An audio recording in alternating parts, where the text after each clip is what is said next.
Welcome to career maker. ഇന്ന് ഈ ഒരു വീഡിയോ ചെയ്യുന്നത് നിങ്ങൾ എല്ലാവരും കണ്ട ഒരു നോട്ടിഫിക്കേഷന്റെ ബേസിസിലാണ് ചെയ്യുന്നത്. കേരള ഹൈക്കോർട്ട് റിക്രൂട്ട്മെന്റ് ബോർഡ് നടത്താൻ പോകുന്ന ഹൈക്കോർട്ട് അസിസ്റ്റന്റ് എന്ന് പറഞ്ഞ 2021 വിളിച്ച ഒരു എക്സാമിന്റെ ബേസിസിലാണ് ഇതിനെക്കുറിച്ചാണ് സംസാരിക്കാൻ പോകുന്നത്. വളരെ ഇമ്പോർട്ടൻ്റ് ആയിട്ടും മാത്സ് ഒരുപാട് ടഫായിട്ട് തോന്നുന്ന കുട്ടികൾക്ക് വളരെ ഈസിലി ക്രാക്ക് ചെയ്യാൻ പറ്റുന്ന ഒരു എക്സാമാണ് ഹൈക്കോർട്ട് അസിസ്റ്റന്റ് എന്നൊരു എക്സാം. വളരെ നല്ലൊരു പോസ്റ്റാണ്. കേരള ഹൈക്കോർട്ടിൽ വന്നിട്ടുള്ള ഒരു പോസ്റ്റാണത്. ഏകദേശം 55ഓളം വേക്കൻസി എന്താണ് കേരള ഹൈക്കോർട്ടിൽ വിളിച്ചിട്ടുള്ളത്. നമുക്ക് ഈ എക്സാമിനെ കുറിച്ച് എന്താണ് കുറച്ചൊരു ഡീറ്റെയിൽ ആയിട്ട് നോക്കാം. പിന്നെ എന്താണ് കേരളത്തിലെ തന്നെ one of the top institute ആയ career maker powered by Adda 24 എന്നുള്ള ഇൻസ്റ്റിറ്റ്യൂട്ടിൽ എക്സ്ക്ലൂസീവ് ബാച്ച് ഹൈക്കോർട്ട് അസിസ്റ്റന്റ് എന്ന എക്സാമിന് വേണ്ടി മാത്രമായിട്ട് ആദ്യമായിട്ട് ഒരു ബാച്ച് സ്റ്റാർട്ട് ചെയ്യണം. ലാസ്റ്റ് ബാങ്ക് എക്സാമിൽ കേരളത്തിൽ തന്നെ ഏറ്റവും മികച്ച ഒരു റിസൾട്ട് പെർസെൻറ്റേജ് ഉണ്ടാക്കിയ ഒരു ഇൻസ്റ്റിറ്റ്യൂട്ടാണ് കരിയർ മേക്കർ എന്ന് പറയുന്നത്. ഒരുപാട് കുട്ടികൾ ഇവിടുന്ന് എഴുതിയിട്ടുള്ള പ്രിലിംസ് എക്സാം ക്രാക്ക് ചെയ്തു. മെയിൻസ് എക്സാം ക്രാക്ക് ചെയ്ത് ഇന്റർവ്യൂവിൽ 10ഓളം കുട്ടികളെത്തി. അതിൽ 8 കുട്ടികളോളം എന്താണ് ഇന്റർവ്യൂ ക്ലിയർ ചെയ്ത് വിവിധ ബാങ്കുകളിൽ എന്താണ് വർക്ക് ചെയ്തുകൊണ്ടിരിക്കുകയാണ്. ഇതിലും നല്ലൊരു റിസൾട്ടാണ് നമ്മൾ ഇനി വരാൻ പോകുന്ന SSC നമ്മൾ ആദ്യത്തെ ബാച്ച് പ്രസന്റ് ചെയ്യാൻ പോകുന്നത്. നമ്മൾ ആദ്യത്തെ ബാങ്ക് ബാച്ചിന്റെ റിസൾട്ടാണ് ഞാൻ പറഞ്ഞത്. അതുപോലെ നമ്മൾ ആദ്യമായിട്ട് ഹൈക്കോർട്ട് അസിസ്റ്റന്റ് എന്ന് പറയുന്ന എക്സാമിന് വേണ്ടി സ്റ്റാർട്ട് ചെയ്യാൻ പോകുന്ന ഒരു ബാച്ചാണ് ഹൈക്കോർട്ട് അസിസ്റ്റന്റ് ബാച്ച് എന്ന് പറയുന്നത്. ഈ മാസം ജൂലൈ 12-ാം തീയതി വരാൻ പോകുന്ന ഒരു ബാച്ചാണത്. നിങ്ങൾക്ക് ആദ്യം എക്സാമിന്റെ ഡീറ്റെയിൽസ് ഞാൻ പറഞ്ഞുതരാം. എക്സാം വിളിച്ചിരിക്കുന്നത് ഹൈക്കോർട്ട് ഓഫ് കേരളയാണ് എക്സാം വിളിച്ചിരിക്കുന്നത്. ഏകദേശം 55ഓളം വേക്കൻസിയാണ് എക്സാമിന് പറയുന്നത്. ഈ എക്സാം എഴുതാൻ പറ്റുന്ന വ്യക്തികളുടെ ഏജ് ഗ്രൂപ്പ് എന്ന് പറയുന്നത് 2 ജനുവരി 1985 1985 2-ാം തീയതി ജനുവരിയിൽ ജനിച്ച ആ ഡേറ്റ് ഇൻക്ലൂഡ് ചെയ്തിട്ട് 1 ജനുവരി 2003 ഈ ഏജ് കാറ്റഗറിക്ക് അകത്ത് വരുന്ന ആർക്കും എന്താണ് എക്സാമിന് വേണ്ടി അപ്ലൈ ചെയ്യാൻ പറ്റും. ബേസിക് ക്വാളിഫിക്കേഷൻ വേണ്ടത് ഗ്രാജുവേഷൻ ആണ്. ഗ്രാജുവേഷനിൽ 50% മാർക്കോട് എന്താണ് ഗ്രാജുവേഷൻ ക്ലിയർ ചെയ്തിരിക്കണം എന്ന് വെച്ചാൽ 49.5% മാർക്ക് കിട്ടിയിട്ട് അതിനെ റൗണ്ട് ഓഫ് ചെയ്തിട്ട് 50 എന്ന് പറയുന്ന ഒരു കാൽക്കുലേഷൻ ഇല്ല. എന്താണ് എക്സാക്ട് ആയിട്ട് 50-ഓ 50 മുകളിൽ മാർക്ക് വാങ്ങിച്ച കുട്ടികൾക്ക് മാത്രമേ ഇതിന് അപ്ലൈ ചെയ്യാൻ പറ്റുള്ളൂ. ഏജ് ഗ്രൂപ്പ് 1985 മുതൽ 2003 ആണ്. ഈ 2 ഡേറ്റും എന്താണ് ഇൻക്ലൂഡഡ് ആണ്. 2 ജനുവരി 1 ജനുവരി. ഏജ് റിലാക്സേഷൻ വരുന്ന കാറ്റഗറിയിലായ SC ST ഗ്രൂപ്പുകാർക്ക് 5 വയസ്സിന്റെ എന്താണ് ഇയേഴ്സിന്റെ റിലാക്സേഷൻ വരുന്നുണ്ട്. അവർക്ക് 1980 ജനുവരി 2 മുതൽ 1 ജനുവരി 2003 വരെയും OBC കാറ്റഗറിക്കാർക്ക് 3 ഇയേഴ്സിന്റെയും ഏജ് റിലാക്സേഷൻ വരുന്നുണ്ട്. പിന്നെ വരുന്നത് high court of Kerala high court work ചെയ്യുന്ന വ്യക്തികൾക്ക് 4 വർഷത്തെ ഏജ് റിലാക്സേഷൻ വരുന്നുണ്ട്. കേരള ഹൈക്കോർട്ടിൽ അസിസ്റ്റന്റ് പോസ്റ്റിന്റെ താഴെ വരുന്ന ഏതൊരു വ്യക്തിക്കും എന്താണ് ഈ പരീക്ഷയ്ക്ക് അപ്ലൈ ചെയ്യാൻ അവർക്ക് 4 വർഷത്തെ പ്രായത്തിനുള്ള ഇളവ് വരുന്നുണ്ട്. പിന്നെ വരുന്നത് എക്സ് സർവീസ്മാൻ, ഇന്ത്യൻ സേനകളിൽ വർക്ക് ചെയ്തിട്ടുള്ള എക്സ് സർവീസ്മാൻ ആയ വ്യക്തികൾക്ക് വേണ്ടിയിട്ട് എന്താണ് 50 വയസ്സിന് താഴെയുള്ള 50 ഇയേഴ്സിന്റെ താഴെയുള്ള ഏതൊരു എക്സ് സർവീസ്മാൻ സാർമാർക്ക് എന്താണ് ഈ എക്സാമിന് വേണ്ടി അപ്ലൈ ചെയ്യാൻ വേണ്ടി പറ്റും. പിന്നെ എന്താണ് ഫിസിക്കലി ഡിസേബിൾഡ് ആയിട്ടുള്ള ദിവ്യാംഗ് ആയിട്ടുള്ള വ്യക്തികൾക്ക് എന്താണ് അതിൻ്റെതായിട്ടുള്ള ഫിസിക്കൽ പെർസെൻറ്റേജ് നോക്കിയിട്ട് എന്താണ് അതിനുള്ള ഏജ് റിലാക്സേഷൻ ഗ്രാൻഡ് ചെയ്തിട്ടുണ്ട്. 15 ഇയേഴ്സോളം ബ്ലൈൻഡ് ആയ വ്യക്തികൾക്കും ഡെഫ് ആയിട്ടുള്ള വ്യക്തികൾക്ക് 10 വർഷത്തോളം എന്താണ് ഏജ് റിലാക്സേഷൻ. ബ്ലൈൻഡും ഡെഫ് ആയിട്ടുള്ള വ്യക്തികൾക്ക് 15 ഇയേഴ്സിൻ്റെയും 10 ഇയേഴ്സ് എന്ന് പറയുന്നത് എന്താണ് മറ്റ് ഡിസേബിൾഡ് ആയിട്ടുള്ള വ്യക്തികൾക്കാണ് അപ്ലൈ ചെയ്യാൻ പറ്റുന്നത്. അവിടെ മാക്സിമം ഏജ് ലിമിറ്റ് എന്ന് പറഞ്ഞാൽ 50 ആണ്. പിന്നെ വിഡോ ആയിട്ടുള്ള വ്യക്തികൾക്ക് എന്താണ് വനിതകൾക്ക് 50 വയസ്സിന് താഴെയുള്ള എല്ലാ വനിതകൾക്കും അപ്ലൈ ചെയ്യാൻ പറ്റും with 5 years of age relaxation. Okay, ഇനി ക്വാളിഫിക്കേഷൻസ് ഞാൻ നേരത്തെ പറഞ്ഞു.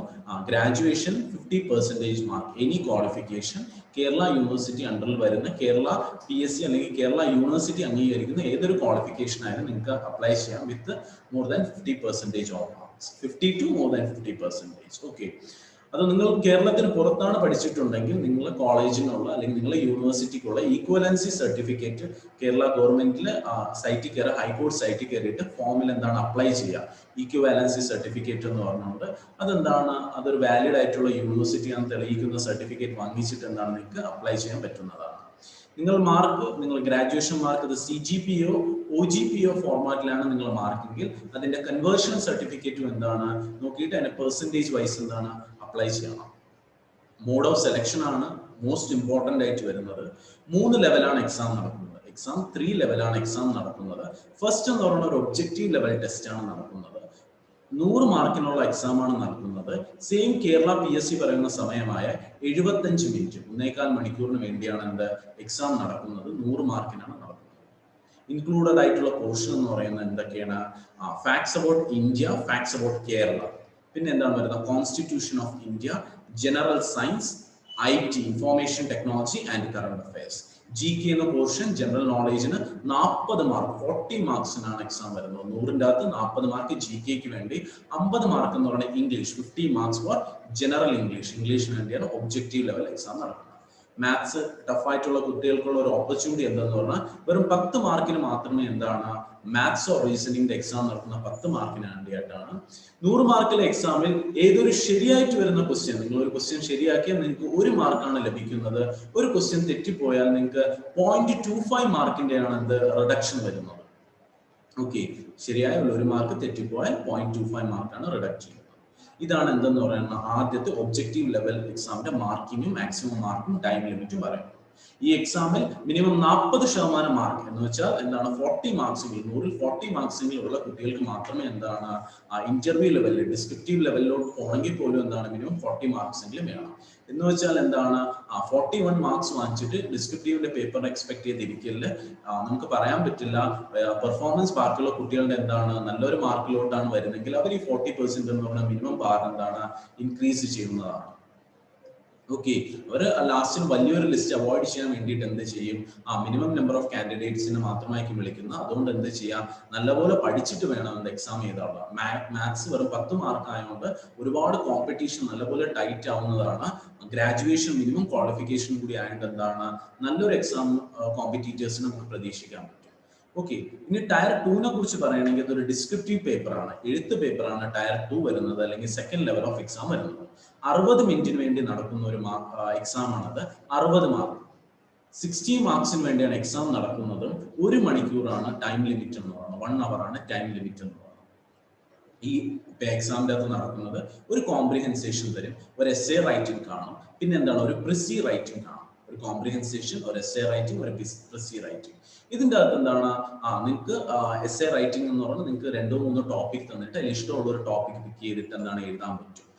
പ്രിസി റൈറ്റിംഗ് എന്ന് പറയുമ്പോൾ നോർമലി വലിയൊരു പാരഗ്രാഫ് തന്നിട്ട് അതിനെ എങ്ങനെ 50 വേർഡ്സോ 60 വേർഡ്സിലോ ഷോർട്ട് ആക്കി എഴുതാൻ പറ്റുന്നതിനാണ് എന്തെന്ന് പറയുന്നത് പ്രിസി റൈറ്റിംഗ് എന്ന് പറയുന്നത്. കേൾക്കുമ്പോൾ വളരെ ഈസി ആയിട്ട് തോന്നും, പക്ഷെ അത് എഴുതേണ്ട ഒരു രീതിയുണ്ട്.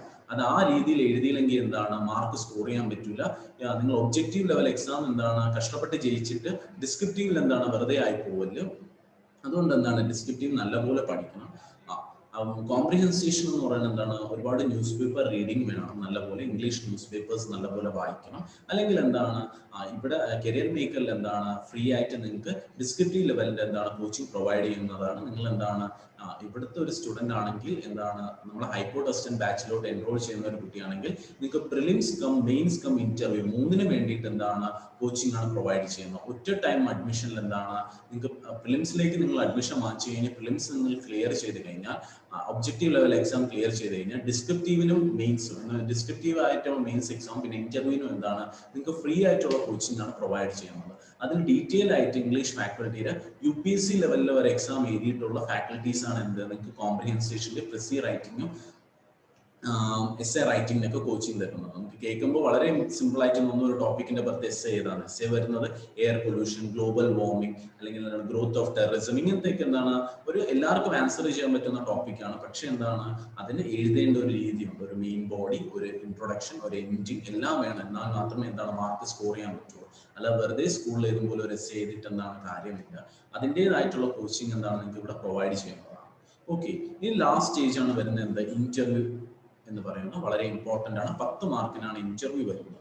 ഓക്കെ, അപ്പോൾ വളരെ ഡിസൈഡിങ് മാർക്കാണ് എന്ത് ഇന്റർവ്യൂവിലെ മാർക്ക് എന്നുള്ളത്. ഒരു റാങ്കിന്റെ ഒരു മാർക്കിന്റെ ഇടയിൽ തന്നെ എന്താണ് ഏകദേശം 1000-ഓളം റാങ്ക് നമുക്ക് പ്രതീക്ഷിക്കാൻ പറ്റും. അപ്പോൾ എന്താണ് ഇവിടെ ഫ്രീ ആയിട്ട് എന്താണ് ഇന്റർവ്യൂ കോച്ചിങ് നിങ്ങൾക്ക് പ്രൊവൈഡ് ചെയ്യുന്നതാണ് career maker. Okay, career maker കേരളത്തിലെ 2 സെന്റർ ഓഫ്ലൈൻ സെന്റേഴ്സ് കീപ്പ് ചെയ്യുന്നുണ്ട്. തിരുവനന്തപുരത്തും പിന്നെ എവിടെയാണ് എറണാകുളത്തും കീപ്പ് ചെയ്യുന്നുണ്ട്. ഓക്കെ, ഇനി പറയുകയാണെങ്കിൽ എക്സാമിന്റെ ഫീസിനെ കുറിച്ച് പറയുകയാണെങ്കിൽ 450 റുപ്പീസ് ആണ് എക്സാം ഫീസ് എന്ന് പറഞ്ഞാൽ ജനറൽ കാറ്റഗറി വരുന്ന എല്ലാവർക്കും 450 റുപ്പീസ് ആണ്, 450 രൂപയാണ് ഫീസ്. അത് വേരി ചെയ്യും according to schedule caste, schedule tribe, differently abled പീപ്പിൾസിന് എന്താണ്, പിന്നെ വുമൻസിന് എന്താണ് ഈ ഫീ സ്ട്രക്ചർ എന്ന് പറയുന്നത് വേരി ചെയ്യും. അതെന്താണ് അപ്ലൈ ചെയ്യുമ്പോൾ നോക്കുക. പേയ്മെന്റ് എന്ന് പറയുന്നത് ഓൺലൈൻ ഓഫ്ലൈൻ പേയ്മെന്റ് രണ്ടും ആപ്ലിക്കബിൾ ആണ്. പിന്നെ ഉള്ള കാര്യം എന്ന് പറയുന്നത് ഫിസിക്കലി ഡിസേബിൾഡ് ആയിട്ടുള്ള കുട്ടികൾക്കായിട്ട് 20 മിനിറ്റ്സിന് എന്താണ് റൈറ്റിംഗ് സപ്പോർട്ട് എന്താണ് പ്രൊവൈഡ് ചെയ്യുന്നതാണ്. ഓക്കെ, ഇനി തിരുവനന്തപുരത്തുള്ള സെന്റേഴ്സ് എന്ന് പറയുമ്പോൾ കേരളത്തിലുള്ള സെന്റേഴ്സ് എന്ന് പറയുമ്പോൾ തിരുവനന്തപുരം, ആലപ്പുഴ, എറണാകുളം, കോഴിക്കോട്, തൃശ്ശൂരാണ് എന്ത് കേരളത്തിൽ എക്സാം നടക്കുന്ന സെന്റേഴ്സ് എന്ന് പറയുന്നത്. ഓക്കെ, ഇനി ഞാൻ നേരത്തെ പറയുന്നു യൂണിവേഴ്സിറ്റി, കേരള യൂണിവേഴ്സിറ്റി അംഗീകരിക്കുന്ന ഏതൊരു സർട്ടിഫിക്കറ്റ് ഉള്ള കുട്ടികൾക്കും എക്സാമിന് അപ്ലൈ ചെയ്യാൻ പറ്റും. ഈവൻ കേരളത്തിൽ നിന്ന് പുറത്തുള്ള പഠിച്ചിട്ടുള്ള കുട്ടികൾക്ക് എന്താണ് അതിൻ്റെതായ വാലിഡ് സർട്ടിഫിക്കറ്റ് കാണിച്ചിട്ട് എന്താണ് എക്സാമിന് അപ്ലൈ ചെയ്യാൻ പറ്റുന്നതാണ്. ഓക്കെ, നിങ്ങൾക്ക് അപ്ലൈ ചെയ്യേണ്ട മറ്റു കാര്യങ്ങൾ എന്ന് പറഞ്ഞാൽ ഫോട്ടോ എന്നുള്ള ശ്രദ്ധിക്കുക. ഫോട്ടോഗ്രാഫിന്റെ നിങ്ങളുടെ സൈസ് എന്ന് പറഞ്ഞാൽ 20 KB to 40 KB ഇടയ്ക്ക് അയക്കണം. അല്ലെങ്കിൽ ഹൈറ്റും ഡയമെൻഷൻസും കൊടുത്തിട്ടുണ്ട് 200 പിക്സൽ to 150 പിക്സൽ. നിങ്ങൾ അപ്ലൈ ചെയ്യുന്ന സമയത്ത് നിങ്ങൾക്ക് ഹൈക്കോർട്ട് അസിസ്റ്റന്റിന്റെ ഈവൻ അപ്ലൈ ചെയ്യുന്ന സമയത്ത് എന്ത് ഡൗട്ട് ഉണ്ടെങ്കിലും ക്ലാരിഫിക്കേഷൻ എന്താണ് നമ്മളെ എൻക്വയറി നമ്പറിൽ വിളിച്ചിട്ട് എന്താണ് തീർച്ചയായിട്ടും നിങ്ങൾക്ക് അത് എൻക്വയറി ചെയ്യാം. എന്തൊരു ഈവൻ ഫോർ ആപ്ലിക്കേഷൻ നിങ്ങൾക്ക് എവിടെയെങ്കിലും ഡൗട്ട് വരികയാണ്, എന്ത് ഫില്ല് ചെയ്യണം വേണ്ടെന്ന് നിങ്ങൾക്ക് ഡൗട്ട് വരുമ്പോൾ എന്താണ് you can directly contact us. Okay, even photo ഒരു സിഗ്നേച്ചറിലാണ് നിങ്ങൾക്ക് ഡൗട്ട് ഉണ്ടെങ്കിൽ എന്താണ് നമ്മളെ കോൺടാക്ട് ചെയ്യുക. അപ്പൊ അതെല്ലാം കറക്റ്റ് ആയിട്ട് വാലിഡ് ആയിട്ടുള്ള മെയിൽ ID, വാലിഡ് ആയിട്ടുള്ള മൊബൈൽ നമ്പറും ഫോട്ടോസും സിഗ്നേച്ചറും എല്ലാം കറക്റ്റ് ആയിട്ട് അപ്ലോഡ് ചെയ്തിട്ട് എന്താണ് അപ്ലൈ ചെയ്യുക. അപ്ലൈ ചെയ്യുന്ന ഡേറ്റ് സ്റ്റാർട്ട് ആവുന്നത് 8 ജൂലൈ 2021 മുതലാണ് എന്താ ആപ്ലിക്കേഷൻ ഡേറ്റ് സ്റ്റാർട്ട് ആവുന്നത്. ആപ്ലിക്കേഷൻ മോഡ് എന്ന് പറഞ്ഞാൽ ഓൺലൈൻ ആപ്ലിക്കേഷൻ മോഡാണ്.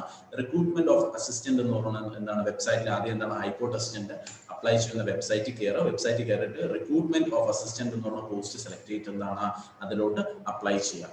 ഓക്കെ, ഇനി എന്താണ് നിങ്ങൾ അപ്ലൈ ചെയ്തതിന് ശേഷം നിങ്ങൾക്ക് എന്താണ് എക്സാം ഡേറ്റ് വരും. ലാസ്റ്റ് ഡേറ്റ് എന്ന് പറയുന്നത് എന്താണ് 27th ജൂലൈ ആണ് ലാസ്റ്റ് ഡേറ്റ് എന്ന് പറയുന്നത്. ഏകദേശം 21 ദിവസം മാത്രമേ ഉള്ളൂ നിങ്ങൾക്ക് ആപ്ലിക്കേഷൻ ഡേറ്റ് ചെയ്യാനുള്ള അപ്ലൈ ചെയ്യാനുള്ള ടൈം പീരീഡ് എന്ന് പറയുന്നത്. വളരെ ഷോർട്ട് ടൈം പീരീഡ് ആണ്. ഓർത്ത് വെച്ചിട്ട് എന്താണ് അപ്ലൈ ചെയ്യുക. ഇൻഫോം ചെയ്യാനുള്ള ഫ്രണ്ട്സിനെയൊക്കെ ഇൻഫോം ചെയ്തിട്ട് എന്താണ് അപ്ലൈ ചെയ്യുക. ഓക്കെ, ലാസ്റ്റ് ടൈമിൽ വെച്ച് നോക്കുമ്പോൾ ഇപ്രാവശ്യം എന്താണ് വേക്കൻസീസ് ഇംപ്രൂവ് ആയിട്ടുണ്ട്. 25ഓളം വേക്കൻസി ഇപ്പം തന്നെ പറയുന്നുണ്ട്. അതെന്താണ് പിൽക്കാലത്തെ വേക്കൻസി കൂട്ടാമെന്ന് പറയും. ഓക്കെ, എക്സാം എന്ന് പറയുന്നത് കഴിഞ്ഞ വർഷത്തെ എക്സാം പേപ്പർ എടുത്ത് നോക്കുക. കരിയർ മേക്കറിന്റെ ടെലിഗ്രാം ഗ്രൂപ്പിലും വാട്സപ്പ് നമ്പറിലും ഫേസ്ബുക്കിലും എന്താണ് കറക്റ്റ് ആയിട്ട് കഴിഞ്ഞ വർഷത്തെ സാമ്പിൾ ക്വസ്റ്റ്യൻ പേപ്പർ മോഡിൽ എന്താണ് നിങ്ങൾക്ക് പ്രൊവൈഡ് ചെയ്തിട്ടുണ്ട്. ഏത് ലെവലിലുള്ള എക്സാം ആണെന്ന് നിങ്ങൾക്ക് അപ്പം മനസ്സിലാക്കാൻ പറ്റും.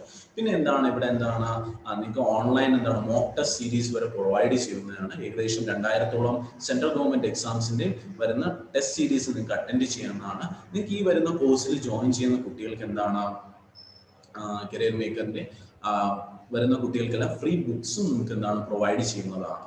ഓക്കെ, അപ്പം കരിയർ മേക്കർ എന്നുള്ള സ്ഥാപനം എന്ന് പറയുന്നത് ഇന്ത്യയുടെ ടോപ്പ് ഇൻസ്റ്റിറ്റ്യൂട്ടായ അഡ്ഡ 247ന്റെ എന്താണ് ഒരു ബ്രാഞ്ചാണ്, കേരളത്തിലുള്ള ബ്രാഞ്ചാണ് കരിയർ മേക്കർ എന്ന് പറയുന്നത്. ഇവിടെ ആദ്യമായിട്ടാണ് ഹൈക്കോർട്ട് അസിസ്റ്റന്റ് ഒരു പ്രത്യേക ബാച്ച് തന്നെ സ്റ്റാർട്ട് ചെയ്യുന്നത്. 12th ജൂലൈ 2021 ഈ ബാച്ച്, മൺഡേ ആണ് ഈ ബാച്ച് സ്റ്റാർട്ട് ചെയ്യുന്നത്. മാക്സിമം എല്ലാവരും എന്താണ് ഫസ്റ്റ് ഡേ മുതൽ എൻറോൾ ചെയ്തിട്ട് എന്താണ് ഈ ബാച്ചിനെ മാക്സിമം യൂട്ടിലൈസ് ചെയ്യുക. ബാച്ചിന്റെ മറ്റു കാര്യങ്ങളും ഡീറ്റെയിൽ ആയിട്ട് ഒന്നുകൂടി ഞാൻ പറഞ്ഞുതരാം. ബാച്ച് സ്റ്റാർട്ട് ചെയ്യുന്നത് 12th ജൂലൈ 2021 ബാച്ചിൽ എന്താ നിങ്ങൾക്ക് പ്രൊവൈഡ് ചെയ്യുന്നത്, നിങ്ങൾക്ക് ഫ്രീ ബുക്സ് നിങ്ങൾക്ക് കൊറിയർ വൈസ് എന്താണ് നിങ്ങൾക്ക് പ്രൊവൈഡ് ചെയ്യുന്നതാണ്. നിങ്ങൾക്ക് ഓൺലൈൻ ടെസ്റ്റ് സീരീസ് നിങ്ങൾക്ക് പ്രൊവൈഡ് ചെയ്യുന്നതാണ്. എക്സ്ക്ലൂസീവ്ലി എന്താണ് ഒരു ഹൈക്കോർട്ട് അസിസ്റ്റന്റ് ബാച്ച് മാത്രമായിരിക്കും. ക്ലിയർ ആയിട്ടുള്ള ഗൈഡൻസ് നിങ്ങൾക്ക് പ്രൊവൈഡ് ചെയ്യുന്നതാണ്. കൗൺസിലിംഗ് ക്ലാസ്സസ് ഉണ്ട്. 1-to-1 ഇന്ററാക്ഷൻ ആണ്. ലൈവ് ക്ലാസ്സസ് ആണ്. ഓൺലൈനിലെ ലൈവ് ക്ലാസ്സസ് ആണ് നിങ്ങൾക്ക് പ്രൊവൈഡ് ചെയ്യുന്നത്. റെക്കോർഡ് ക്ലാസ്സസ് അല്ല, ലൈവ് ക്ലാസ്സസ് ആണ് പ്രൊവൈഡ് ചെയ്യുന്നത്. പിന്നെ എന്താണ് നിങ്ങൾക്ക് എല്ലാ ടെസ്റ്റ് സീരീസും എല്ലാം യൂസ് ചെയ്തിട്ട് എന്താണ് എന്ത് ഡൗട്ടോ ഈവൻ അപ്ലൈ ചെയ്യുന്ന ആപ്ലിക്കേഷനിലുള്ള എന്ത് ഡൗട്ട് ഉണ്ടെങ്കിലും എന്താണ് നിങ്ങൾക്ക് വിളിച്ച് എൻക്വയറി വിളിച്ച് എന്താണ് കോൺടാക്ട് ചെയ്യുന്നതാണ്. നിങ്ങൾക്ക് നമ്മുടെ ടെലിഗ്രാം ഗ്രൂപ്പോ ഇൻസ്റ്റാഗ്രാം ഗ്രൂപ്പോ ഫേസ്ബുക്കിലോ വാട്സപ്പിലോ ഏത് വഴി വേണമെങ്കിലും എന്താണ് കോൺടാക്ട് ചെയ്യാം. മറ്റ് ഡീറ്റെയിൽസിൽ എന്താണ് ഡെമോ ക്ലാസ്സസിനാണ് യൂട്യൂബിലുള്ള നമ്മളെ ഡെമോ ക്ലാസ്സസ് ആക്സസ് ചെയ്ത് നോക്കുക. ഇല്ലെങ്കിൽ എന്താണ് നിങ്ങൾക്ക് ആപ്പ് ഇൻസ്റ്റാൾ ചെയ്യുമ്പോൾ കരിയർ മേക്കറിന്റെ ആപ്പ് ഇൻസ്റ്റാൾ ചെയ്യുമ്പോൾ തന്നെ എന്താണ് നിങ്ങൾക്ക് ഡെമോ ക്ലാസ് കണ്ടിട്ട് ഇഷ്ടപ്പെട്ടെങ്കിൽ മാത്രം എന്താണ് നമ്മൾ ആപ്പിലോട്ട് വരിക, യൂസ് ചെയ്ത് നോക്കുക. മാക്സിമം എന്താണ് ഈ ബാച്ചിന്റെ യൂട്ടിലൈസേഷൻ നടത്തിയിട്ട് എന്താ ഈ ഒരു വരുന്ന എക്സാമിലോട്ട് എല്ലാവരും ക്രാക്ക് ചെയ്ത് എന്താണ് ഒരു ലൈഫ് എന്താണ് ഒരു നല്ലൊരു പോസ്റ്റിലോട്ട് എന്താണ് ലൈഫിലോട്ട് സെക്യൂർ ചെയ്തെത്തുക. ഓക്കെ, അപ്പൊ എല്ലാവർക്കും താങ്ക് യു. മാക്സിമം കരിയർ മേക്കറിന്റെ ആപ്പും വെബ്സൈറ്റും എല്ലാം യൂസ് ചെയ്ത് എല്ലാ സക്സസ്സും എല്ലാവർക്കും വരട്ടെ എന്ന് ആഗ്രഹിക്കുന്നു. Thank you.